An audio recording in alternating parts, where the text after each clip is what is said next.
ভূমি মন্ত্রণালয়ের সিনিয়র সচিব এএসএম সালেহ আহমেদ বলেছেন, ভূমি সেবা দেওয়ার ক্ষেত্রে স্বচ্ছতা, জবাবদিহিতা এবং জনবান্ধব পরিবেশ নিশ্চিত করা অপরিহার্য। দুর্নীতি ও হয়রানিমুক্ত সেবা দেওয়ার মাধ্যমে নাগরিকদের সন্তুষ্টি বিধান করাই ভূমি মন্ত্রণালয়ের দায়িত্ব। রোববার সচিবালয়ে ভূমি মন্ত্রণালয়ের সম্মেলন কক্ষে সুশাসন ও নৈতিকতা সম্পর্কিত ধারণা এবং মূল্যবোধ শিক্ষার সঙ্গে সুশাসনের সম্পর্ক বিষয়ক কর্মশালায় মুখ্য আলোচক হিসেবে তিনি একথা বলেন।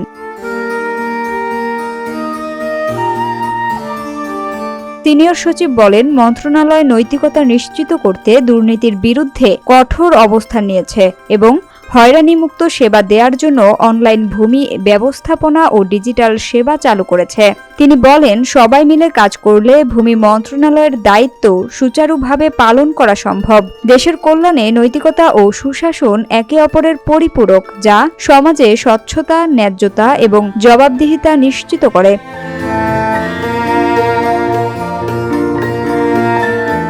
নৈতিকতা ও সুশাসন বজায় রেখে নাগরিকদেরকে ভূমি সেবা নিশ্চিত করার প্রতি গুরুত্বারোপ করে তিনি বলেন, সেবা গ্রহীতাদেরকে সততা, সহানুভূতি, সম্মান ও দায়িত্ববোধের মাধ্যমে সেবা দিতে মন্ত্রণালয় বদ্ধপরিকর।